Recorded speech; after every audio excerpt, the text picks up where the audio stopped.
Bienvenidas y bienvenidos. Hoy día veremos la clase número 15 titulada Sistema Nervioso Central 2, Sistema Nervioso Periférico 1.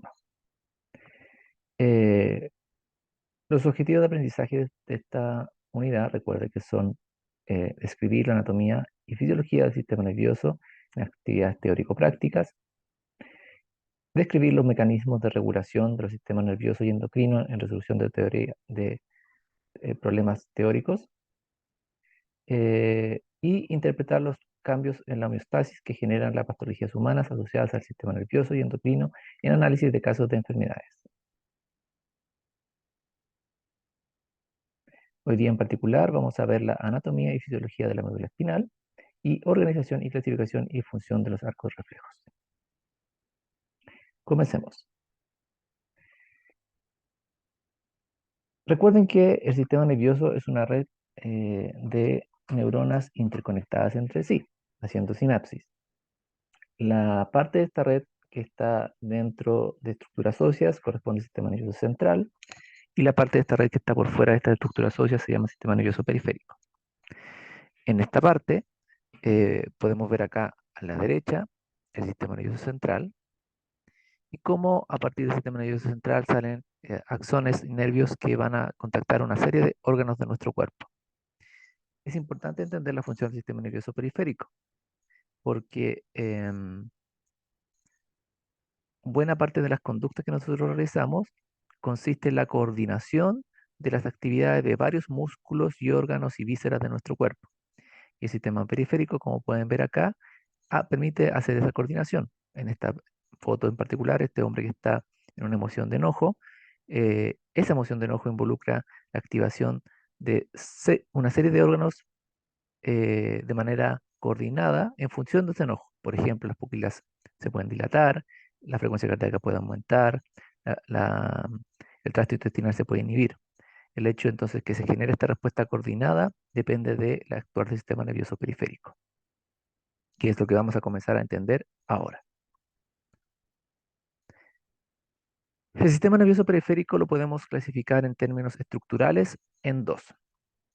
Aquellos axones que salen desde la médula espinal y tronco, precisamente en la médula espinal, van a corresponder a lo que nervios espinales. Y nosotros tenemos 31 pares de nervios espinales, es decir, uno por cada lado, por eso son pares. Y aquellos nervios que salen a partir de más bien cerca del tronco del encéfalo o del cerebro, se llaman nervios craneales y son 12.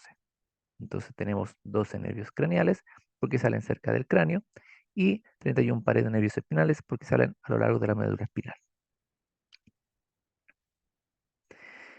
Hablemos en particular de los nervios craneales.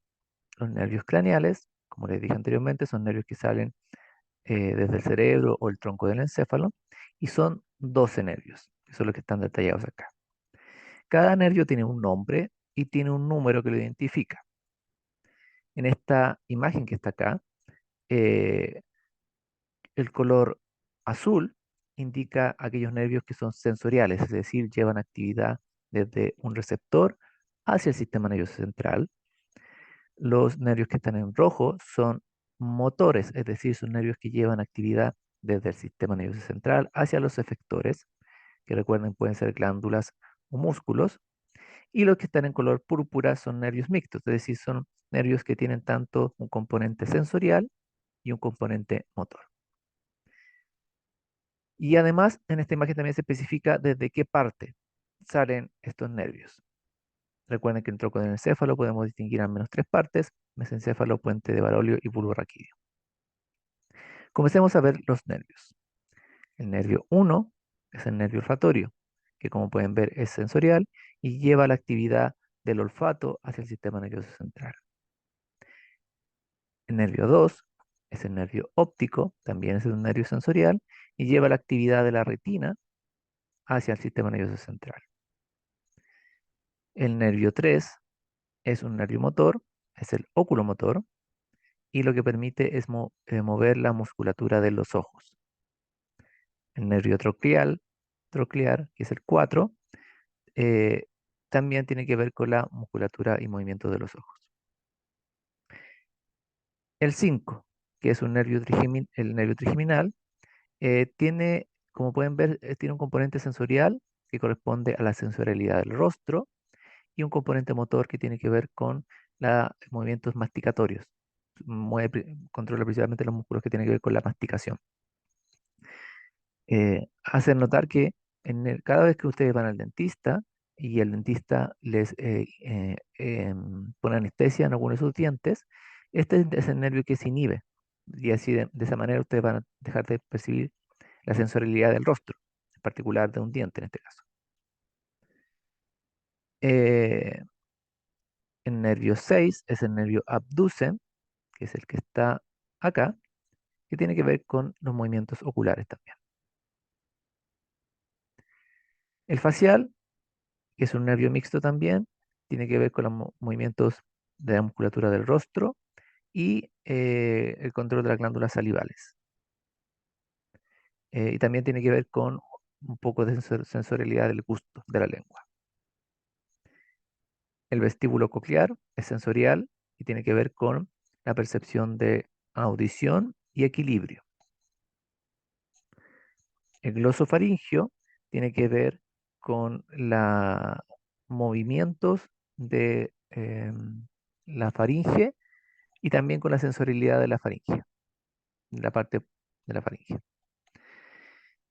El vago es un nervio bien importante y es un nervio que va a contactar varias vísceras de nuestro cuerpo, pulmones, riñón, intestino, estómago, y lo que hace es controlar tanto en términos motores como en términos sensoriales aquellas vísceras.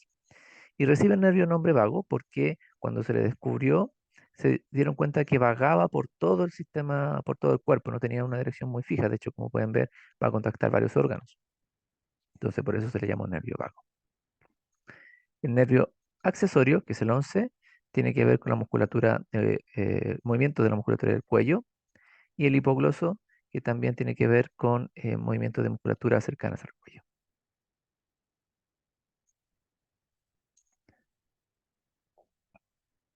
En la siguiente imagen van a poder ver un resumen de todo lo que le acabo de mencionar, eh, para que ustedes puedan resumir todo lo que hemos visto. Los nervios espinales corresponden a nervios que salen a lo largo de la médula espinal. Importante de los nervios espinales es que entender el concepto de dermatomas y miotomas. Cada nervio espinal que sale va a contactar a una región del cuerpo cercana a la salida de ese nervio espinal. Es decir, un nervio espinal que sale cerca del cuello va a contactar una región que es cercana al cuello. Un nervio espinal que sale cerca de acá, por ejemplo, el torso, va a inervar a esta región cerca del torso. De hecho, cada letra que está acá indica de qué región de la columna vertebral sale el nervio. C corresponde a cervical, T a torácica y L a lumbar. Entonces, por ejemplo, el nervio que sale desde la vértebra lumbar 1 va a inervar toda esta parte del cuerpo. Los axones que salen desde la vértebra lumbar 4 van a inervar toda esta parte del cuerpo. Entonces, los dermatomas van a corresponder a aquella región del cuerpo que está inervada por un nervio espinal particular, y permite registrar la sensorialidad de esa parte. Los miotomas van a ser esa región del cuerpo que permite ser controlada eh, por un determinado nervio espinal. Tanto los nervios espinales como craneales van a poder inervar a diferentes músculos o glándulas. Y ahora podemos entonces dividir al sistema nervioso periférico en términos funcionales, clasificarlo en términos funcionales. Si el nervio o neurona va a contactar a un músculo que normalmente movemos de manera voluntaria, ese nervio periférico va a corresponder a una estructura que vamos a denominar sistema nervioso somático. Pero si por el contrario el nervio va a contactar a un eh, músculo que generalmente no movemos de manera voluntaria, o a una glándula que claramente no podemos controlar, entonces esa componente del sistema nervioso periférico se va a denominar autónomo. Entonces, tanto los nervios craneales como espinales van a tener un componente somático autónomo. Autónomo quiere decir que van a contactar a elementos que nunca podemos mover de manera voluntaria, es decir, elementos que no podemos controlar, como son las glándulas o músculos involuntarios, como por ejemplo el corazón, es un músculo involuntario, o los músculos que controlan el diámetro de la pupila, también son músculos involuntarios, o los músculos que mueven el tracto intestinal, también son involuntarios. Y también va a estar la rama del sistema nervioso periférico que es somática, que va a contactar a estructuras que movemos de manera voluntaria, como son los músculos del cuello, músculos del rostro, en fin.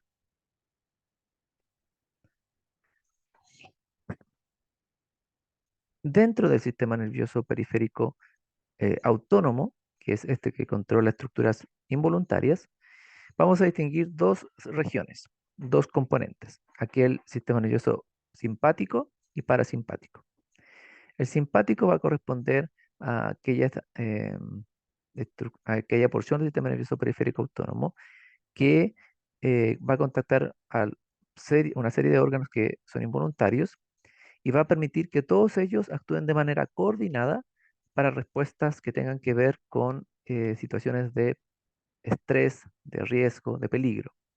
Por ejemplo, cuando ustedes están en una situación que quieren de, de estrés, por ejemplo, el sistema nervioso que se activa en este caso es el sistema nervioso autónomo simpático. ¿Y cuáles son las respuestas? Generalmente son preparar al organismo para una situación de estrés, como por ejemplo dilatar la pupila, inhibir la salivación, aumentar la frecuencia respiratoria, aumentar la frecuencia cardíaca, estimular la producción de glucosa para que haya glucosa en el cuerpo, disponible para generar energía, inhibir la digestión eh, y, por el contrario, el sistema nervioso parasimpático cuando se activa, contrarresta toda esta activación y prepara al organismo para una situación de relajo. Entonces, contrae la pupila, baja la frecuencia respiratoria, baja la frecuencia cardíaca, estimula la digestión.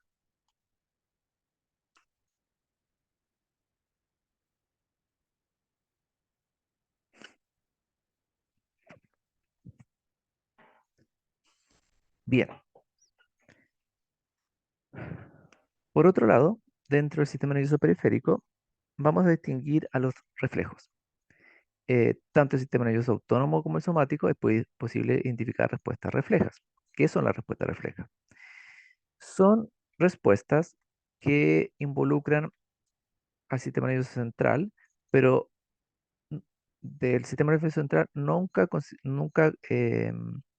consideran a la corteza.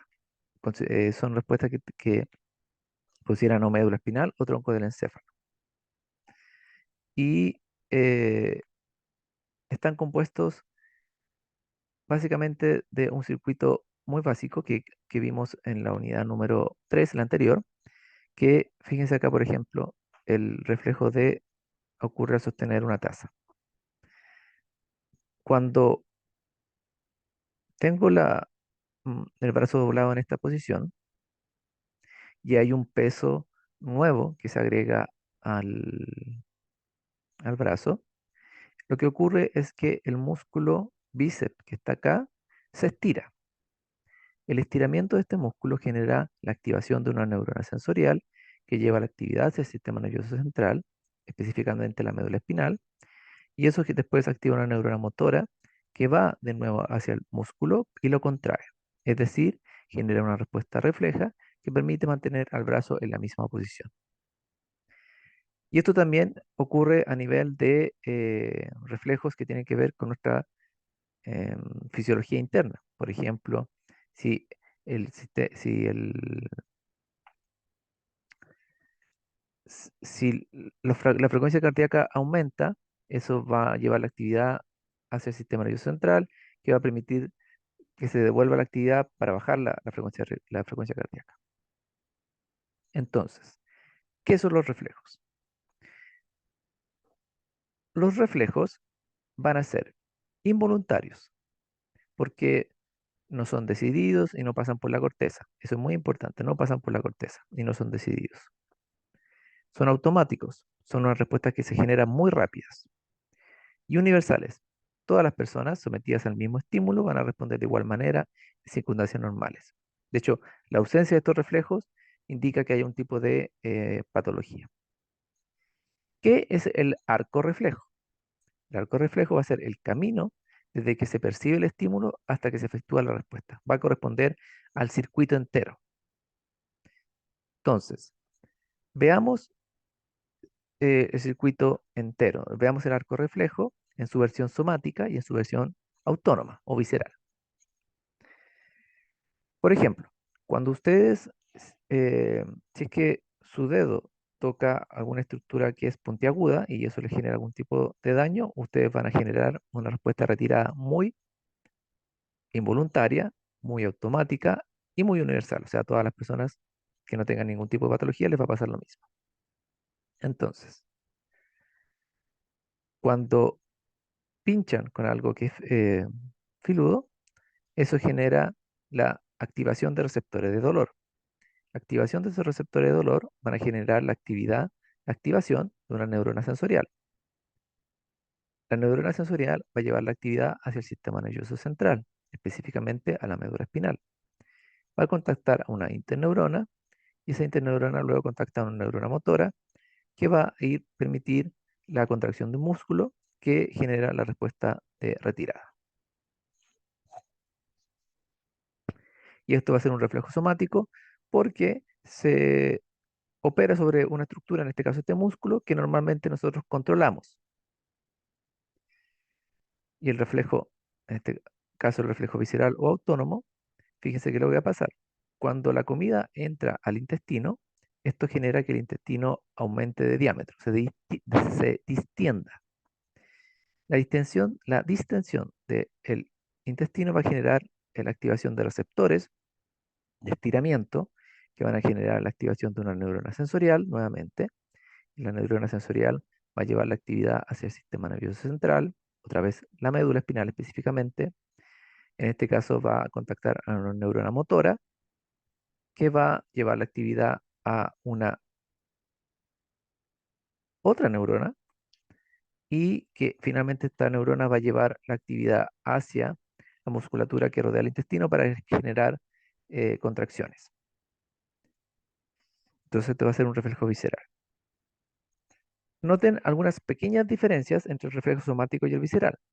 El reflejo somático involucra una neurona sensorial, una interneurona y una neurona motora. En el caso del visceral o autónomo, está la neurona sensorial que inmediatamente contacta con una motora y la motora realiza una sinapsis antes de llegar al efector.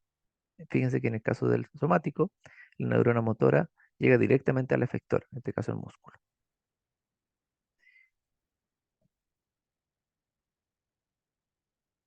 Entonces, el arco reflejo va a ser toda esta circuitería, todo el camino que se percibe desde que el estímulo se generó hasta que se generó la respuesta. Entonces, el arco reflejo com- va a comprender a el estímulo, que en este caso es la llama, el receptor, que son sensores de temperatura que tenemos en la piel, eh, que va a llevar la actividad mediante una neurona sensorial al sistema nervioso central, que va a coordinar una respuesta. Luego se va a contactar una neurona motora, que va a permitir contactar finalmente un efector y generar una respuesta. Entonces, tenemos el estímulo, algún golpe, una fuente de dolor como fuego o una aguja, presión en alguna parte del cuerpo. El receptor, neuronas sensoriales ubicadas en la piel o de forma interna como en los capilares vía aferente. Sistema nervioso central, que puede ser médula espinal, hipotálamo o tálamo, o tronco del encéfalo también. Efector, que son las neuronas eferentes, y la respuesta, que puede ser un reflejo somático, si es que es musculatura que movemos voluntariamente, o autónomo, si es que es musculatura que no controlamos voluntariamente o glándulas. Un ejemplo clásico de un reflejo somático corresponde al reflejo rotuliano, que es el que está acá. Cuando uno golpea esta parte de la rodilla, se estira el músculo, eso activa al arco reflejo que finalmente permite la contracción del músculo. Acá el reflejo de retirada también es un ejemplo clásico de un reflejo somático.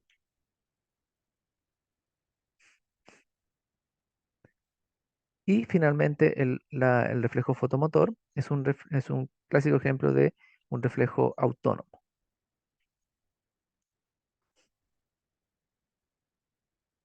Muchas gracias por su atención. Lo dejamos hasta acá.